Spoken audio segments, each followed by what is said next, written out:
Pasensya ka na, pinunta ka namin dito sa lugar mo. May importante kaming sasabihin sa'yo. Sana doon na lang sa bahay niyo pag-usapan. Sige.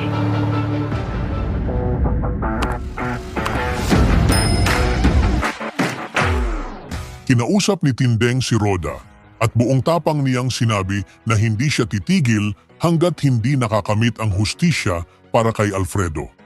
Determinado siyang gumanti at panagutin ang mga gerero sa lahat ng ginawa nila.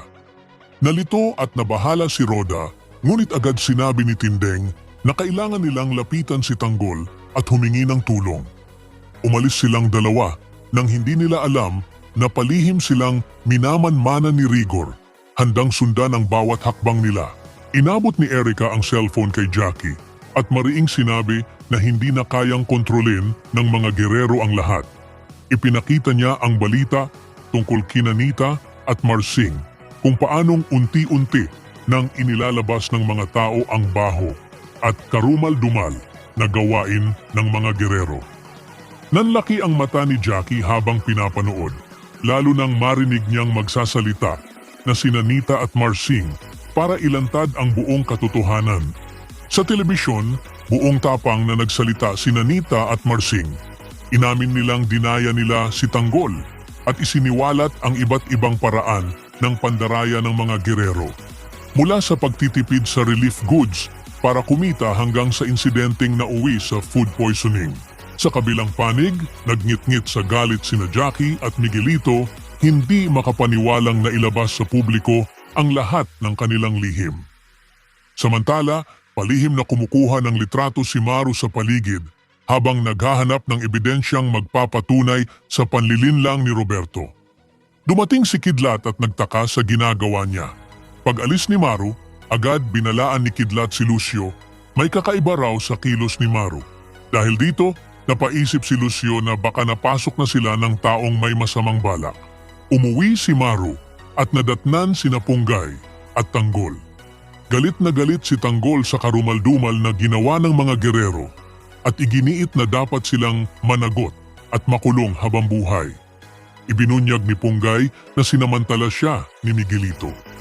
Nagliyab ang galit ni Maru at sinabi ni Punggay na magsasampa siya ng kaso ng sexual harassment laban kay Miguelito, may hawak na raw siyang ebidensya. Inilabas niya ang cellphone para ipakita ito. Bago pa nila masuri ang ebidensya, biglang sumigaw si Lucio mula sa labas. Sinugod sila at pinaputukan ang bahay. Nagkagulo ang lahat. Mabilis na inihagis ni Punggay ang armas kay Tanggol para makalaban.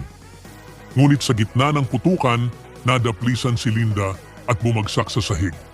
Napasigaw at napaiyak sina Punggay at Dimples sa sinapit ng kanilang ina. Sa galit at desperasyon, sumagot ng putok si Tanggol upang ilayo ang panganib at pigilan ang mas marami pang masaktan.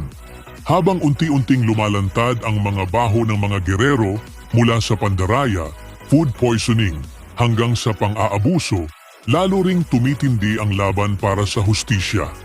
Ang tapang ni Tindeng, Nita at Marsing ay nagbukas ng katotohanan sa publiko, habang sina Tanggol, Maru at Punggay ay nagkakaisa upang panagutin ang mga responsable.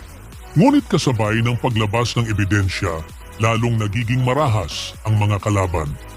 Sa biglaang pag-atake ni Lucio at pagkakatama kay Linda, malinaw na hindi pa tapos ang laban at mas mapanganib na ang susunod na kabanata, kung saan ang katotohanan at hustisya ay kailangang ipaglaban kahit kapalit ang buhay. Ibahagi ang inyong saloobin sa comment section. Huwag kalimutang mag-subscribe at i-click ang notification bell para hindi ninyo ma-miss ang susunod na kabanata ng Batang Quiapo. Maraming salamat sa panonood